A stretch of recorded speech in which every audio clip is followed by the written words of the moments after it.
ময়মনসিংহে জালিয়াতির মাধ্যমে সরকারি সম্পত্তি ব্যক্তি মালিকানাধীন করে দেওয়ার অভিযোগ উঠেছে একটি সংঘবদ্ধ চক্রের বিরুদ্ধে। ধারণা করা হচ্ছে চক্রটি প্রশাসনের অসাধু কর্মকর্তা, আদালত ও সাব রেজিস্ট্রারের যোগসাজশে কোটি কোটি টাকার সরকারি সম্পত্তি দখল করে নিচ্ছে, থাকছে ধরা ছোঁয়ার বাইরে। এদিকে দুর্নীতি দমন কমিশনের অনুসন্ধানে জালিয়াতির ঘটনা ফাঁস হওয়ায় ময়মনসিংহ জুড়ে চলছে তোলপাড়। দাবি উঠেছে দায়ীদের দৃষ্টান্তমূলক শাস্তির আওতায় আনার। বাবুল হোসেনের তথ্য ছবিতে প্রতিবেদন।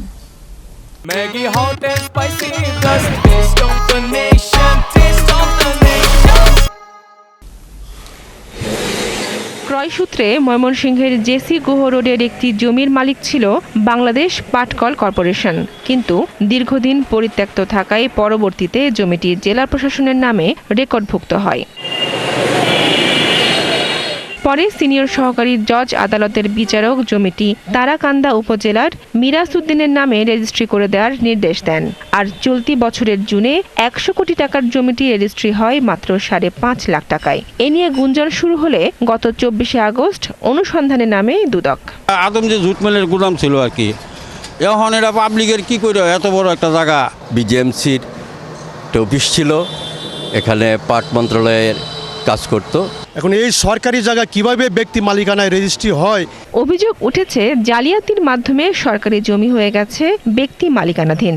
প্রশাসনের কিছু অসাধু কর্মকর্তা, আদালত ও সাব রেজিস্ট্রারদের যোগসাজশে হাতিয়ে নিচ্ছে সরকারের খাতায় থাকা মূল্যবান জমি। ময়মনসিংহের বিশিষ্টজনেরা বলছেন, তদন্ত করে দায়ীদের শাস্তি নিশ্চিত হলে জালিয়াতি কমবে।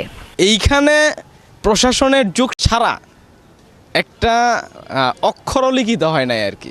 প্রশাসনিকভাবে যারা জড়িত আগে তাদেরকে শাস্তির আওতায় আনা হোক। যিনি ভূমির দায়িত্বে আছে বা যে সংস্থা, যে সরকারি অফিস এটার দায়িত্ব আছে, তারা কি কাজটা করে? সরকারি সম্পত্তি বেহাত হয়ে যাচ্ছে, তার জন্য যে ধরনের পদক্ষেপ তারা নেওয়া দরকার, আমার মনে হয় এই ক্ষেত্রে প্রশাসনের একটা বড় ধরনের গাফিলতি আছে। দুর্নীতি দমন কমিশন এরই মধ্যে ময়মনসিংহ সদর আদালত সহ সাব রেজিস্ট্রি অফিসে অনুসন্ধান চালিয়েছে। সাব রেজিস্ট্রার বিষয়টি স্বীকার করে দায় চাপান আদালতের ওপর। তবে সরকারি কৌঁসুলি বলছেন, প্রতারক চক্র আদালতকে বিভ্রান্ত করায় এমনটি হয়েছে। আমাদের যে বাজার মূল্য বিধিমালার 2010 সংশোধিত 2012-15 10-এর অনুযায়ী আদালত কর্তৃক সম্পাদিত দলিলে প্রদর্শিত মূল্য আদালত যেটা দেবে সেটার ভিত্তিতে রেজিস্ট্রি করতে আমরা বাধ্য।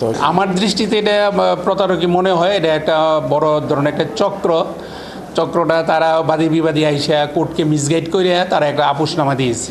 যদিও দুদক জানিয়েছে জালিয়াতদের ছাড় দেয়া হবে না।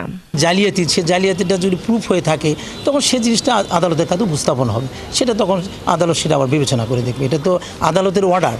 একইভাবে ময়মনসিংহের কৃষ্ণপুর মৌজায় 5 একর এবং চর হরিপুর মৌজায় 40 একর ছাড়াও নগরীর স্টেশন রোড সহ বিভিন্ন এলাকায় বেহাত হয়ে যাওয়া জমি উদ্ধারে দৃশ্যমান কোনো উদ্যোগ নেই বলে জানিয়েছে এলাকাবাসী।